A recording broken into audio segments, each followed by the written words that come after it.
Can you tell me your name, please? Beverly. And what job do you do? I'm a nurse, ward manager. Okay. Could you tell me a little bit about yourself and the job that you do? Myself, I'm a registered mental health nurse. I work in Slum, that is South London, on the Maudsley NHS Trust. And I worked with people with mental health problems, enduring mental health problems, who go through a lot of stress, strain, everyday society, whereby it becomes very depressed and find it very difficult at times to cope with. So we do a lot of one-to-one session and lots of work to get them back into society. But it can be very, very stressful at times to deal with those people. So do these people, do they come in on a day-to-day basis or do they stay overnight?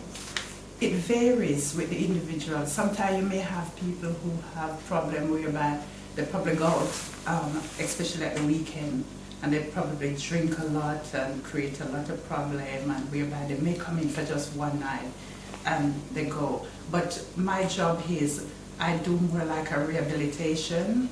I rehabilitate people who is more long stay in the hospital, who probably in the hospital for some time, relapse in the hospital, whereby they don't, you would say, they lost their daily skills, their daily living skills, yes, and they cannot cope with the everyday society, whereby go back to work, look after their children. So actually I have to be there helping them back to regain the skill back into the community, whereby simple little thing like going shopping, those are daily living skills where myself and you would be able to do.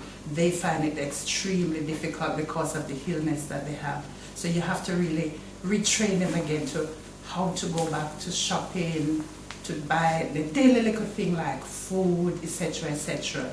Some of them find it very difficult even to budget. You have to teach them again how to budget, because they may have just a little money, but you have to say the important thing that you have to look at first, your food, your heating, these sort of things.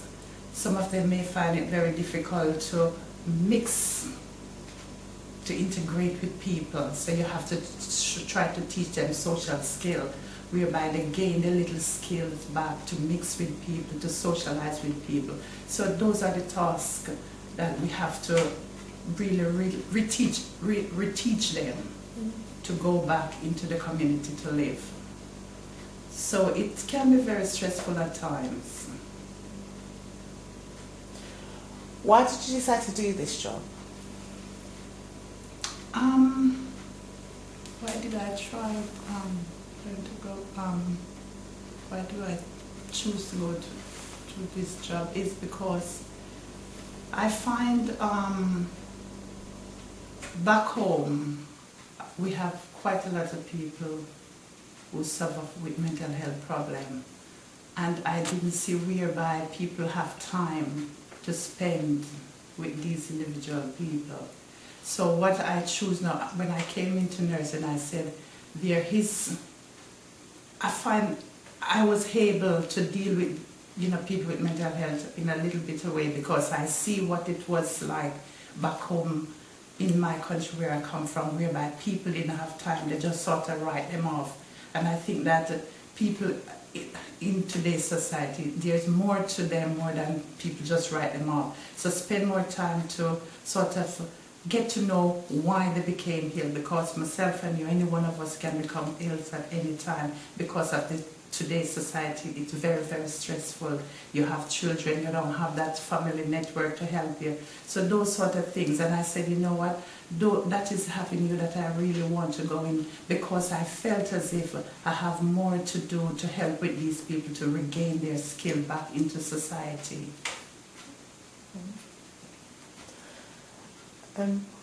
What conditions do you generally deal with? There's quite a bit, vast majority. People with learning difficulties, Not mostly learning difficulties now. I've sort of branched out from that. But people with challenging behavior, very depressed mood, these sort of different client group. Even drug addict, drug and alcoholic as well was one of the area that I used to work in, but I'm not working in there now. And those are very, very stressful area that you have to work in as well. And when you say stressful, how do you mean? But in my job, Yeah. because it's sometimes the case can be quite complex case whereby it's not just one thing you're dealing with. You're dealing with people with mental health, plus you're dealing with people with drugs and alcohol, and mixing the two or three together, it can be extremely stressful. How you're going to deal with that? You look, because what affects people mentally, it affects them physically too, vice versa. So a person with mental health problem, sometimes it affects them physically as well, you know, because there's physical problem occur in it, especially when you drink alcohol, etc., etc. There's a lot of physical problems associated with it. So it is very, very stressful, because when they come with all of these difficult cases, how you have to differentiate and how, because you have to have speciality to deal with these people as well, whereby you have to refer them to the appropriate services to deal with that case. So it can be very stressful. Which area you're going to deal with first? Is it the mental health? Is it the drugs? Is it whatever, the alcohol, etc.? So it can be very, very stressful at times for you.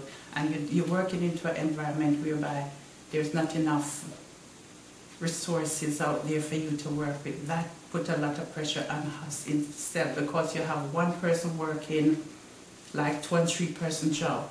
So it put a lot of strain on you as well.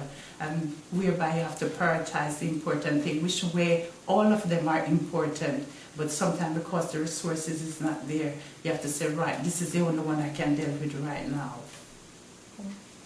What medications do you use? It all depends on the actual illness of that person that you're dealing with. If you're dealing with a person who is depressed, you think of some antidepressant tablets to give that individual. If a person who is very psychotic, you'll be looking at antipsychotic medication, etc., etc. The person who come in on the, using a lot of alcohol, you'll be thinking of Valium and different things to sort of help them to reduce their anxiety, etc. And people in the drugs field, there's other different things that you have to use, morphine, I can't remember. There's other things that you use to help those people to reduce the symptoms, but it can be difficult, especially with the drug dependency client.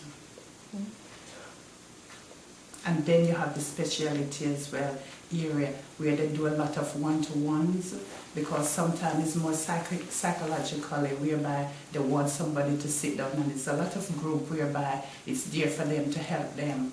Like you have self-help group whereby people will sit and discuss the problem that they go through, how they cope with it, and they learn from each other. So you have that group as well that they can sit down and get support from.